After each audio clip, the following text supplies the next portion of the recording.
で、今ね、KM さんが、どうにかしなきゃで行動してるって書いてくださいましたでしょ？この、どうにかしなきゃっていうトリガーで行動することを、そのまんまサンスクリット語でカルマって言うんです。カルマっていうのはサンスクリット語で、日本語にする、辞書があったとしたら、そのまんま和訳で行為ということになります。そこには罪や罰といった意味合いはありません。ただ、行為のことなんです。でも、なぜ、その行為、言い方をもうちょっとニュアンスを強めると、取り組みのことです。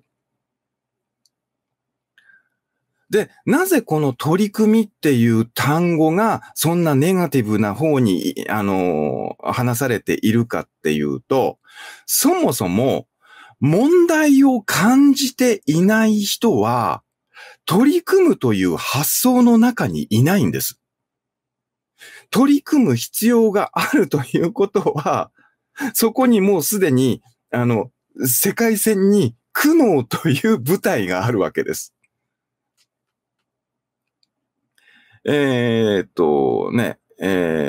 じゃなかったのかって書いてくださいました方もいらっしゃる。業も、だから同じですよ。ごめ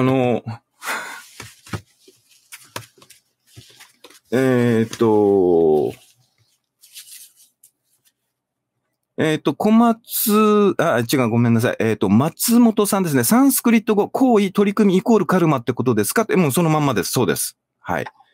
で、だから、カルマはね、例えばなんだろうな、その前世から積み重ねてきた悪行の集積だとかね、なんか、これまでに抱えてきたなんかその、運命としての負債みたいな、ニュアンスが非常になんだか強いですけど、そういうことじゃないんですよ。はい。で、先ほどなんだっけこれ、一黒さんで、読みんでしたっけ業って、日本語になると書くわけですけど、で、これも業ってのも、同じ意味なんですよ。例えば、業だから、何があるかな。例えば、はい。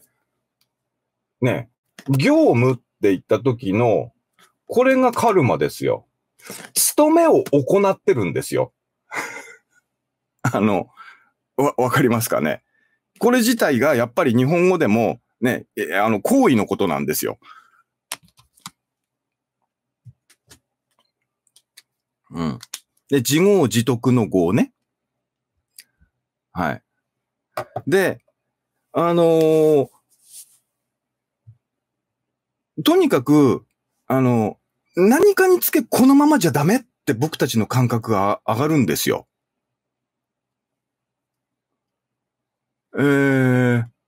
で、もっと言うと、僕たちは幼い頃から、このままでいいって言っちゃダメって逆を教えられて育ってるんです。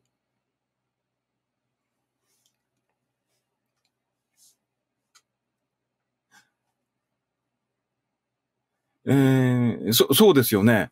何かを達成しても実現しても、これでいいって言っちゃったら、そこで人生終わりだよって言われて、このままでいい、これでいいんだって言ってる人は、ダメな人の象徴みたいな。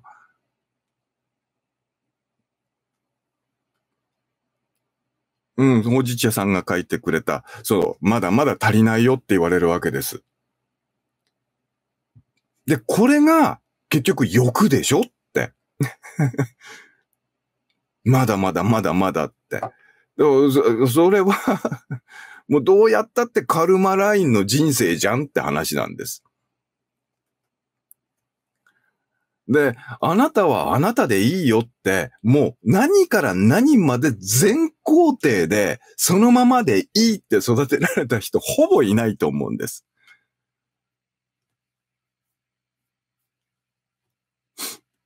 うん。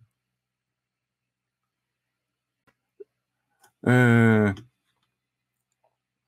だから、そこにある種の正義みたいなものがあって、正しい生き方だと思っちゃうわけですよね。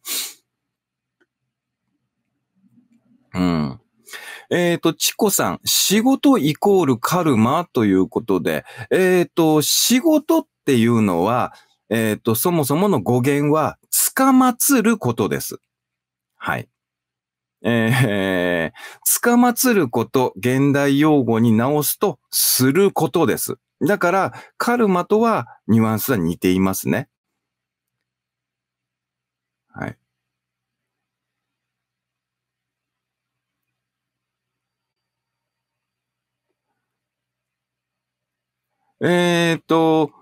これはたけさんでいいのかな。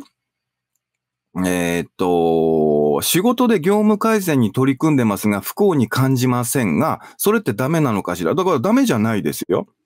だから、その、ね、どう言ったらいいかな。あの、うーんと、このままじゃダメだっていう、そこが、なんだろうな。受け入れられなければ受け入れられないほど、えー不幸になるんですよ。うん。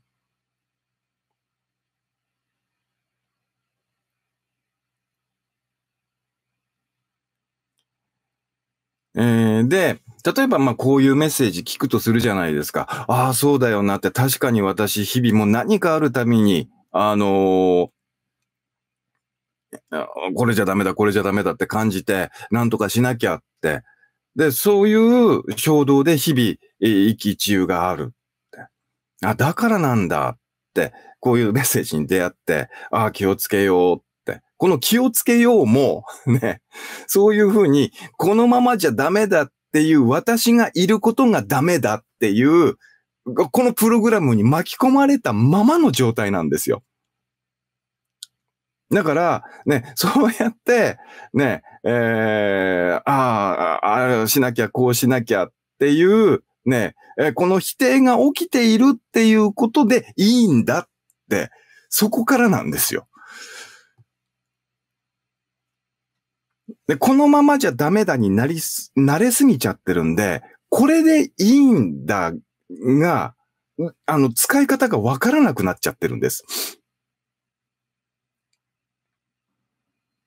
猫巻くんかな、この世の中自体があなたそのままじゃダメだよメッセージで溢れているようなって、そうですよ。だって、さっき言ってた通り、これはね、特別選ばれた人だけが、に降りかかっているプログラムじゃなくって、全体に降りかかっていて、で、その感覚でみんなが、それを当たり前として生きているから、世の中がそうなってるんですよ。世の中が先にあるんじゃなくって、ね、その中で、あ、このままじゃダメだってやっている様が世の中になっていってるわけだから。はい。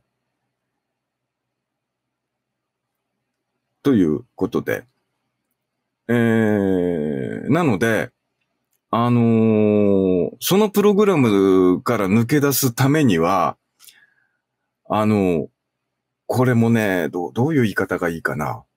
ね、無視をする力なんです。無視力。うん。さっき言ってたこの BGM。ね。このままじゃダメだを、いかに無視できてるかってところになるんですよ。で、さっきのね、瞑想もそうですよね。あなたの人生を脇に置いて、様々な思考やね、いろんなことがやってくるかもしれないけども、もうスルーしてくださいって。ある種、この瞑想っていうものの中でもね、共通してくるのが、このスルー力なんです。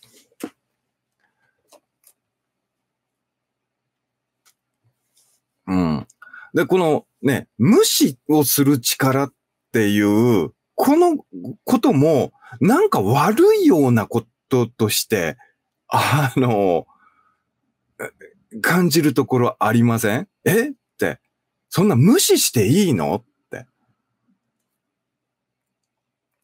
この自我プログラムは、ね、こういうふうに行為に仕向けるためのプログラムだから、無視ってしちゃいけないんですよ。自我プログラムにとって。うん。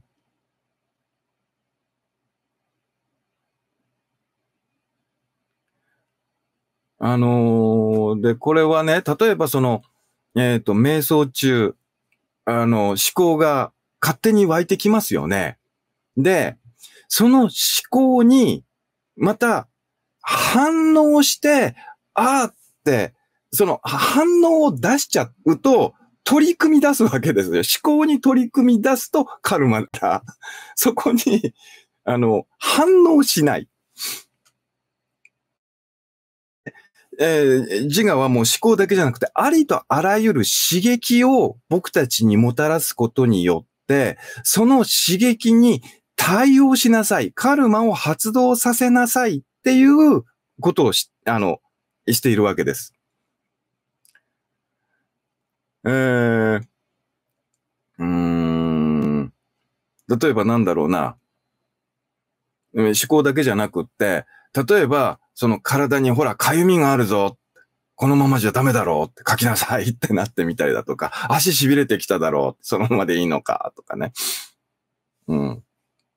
とにかくもう、あとなんだろうな、周りにほんと雑音があって、子供がバタバタしてるっていうと、いや、瞑想中なのにもうバタバタしてって、もう、とにかくこの刺激っていうもので、僕たちを動かそうってするわけです。で、この刺激で僕たちを動かす、こう、カルマプログラムを発動させるのに、一番使われているのが、この目です。見えるものから、このカルマを発動させるっていう、このシステムがすごく強いんですね。で、普段、もう僕ら、対応するために目を開いておかなきゃいけないわけです。で、耳を澄ませておかなきゃいけないわけです。で、その入力期間を、瞑想中こう閉じるわけですよ。そうすると、ね、普段ものすごい量、大体その人間の、刺激入力するものの8割が視覚って言われてるんですけど、その8割が急にシャットダウンされるんですね。で、そうすると、外側から本来来るはずの刺激が、大量に来てたものが急にバチンってもう閉められちゃうんで、刺激の入力の行き場がなくなるんで、そこでまたこのプログラムは、問題を外側ではなく内側に見出そうとするんです。そうするとずっとあるこの思考とかってものも、ね、ずっとあるんだけど他のものが気になって見えなかったものが、瞑想するぞ、目を閉じるぞってことによって、ああの、ものすごく明らかに見えてきちゃうわけです。えーと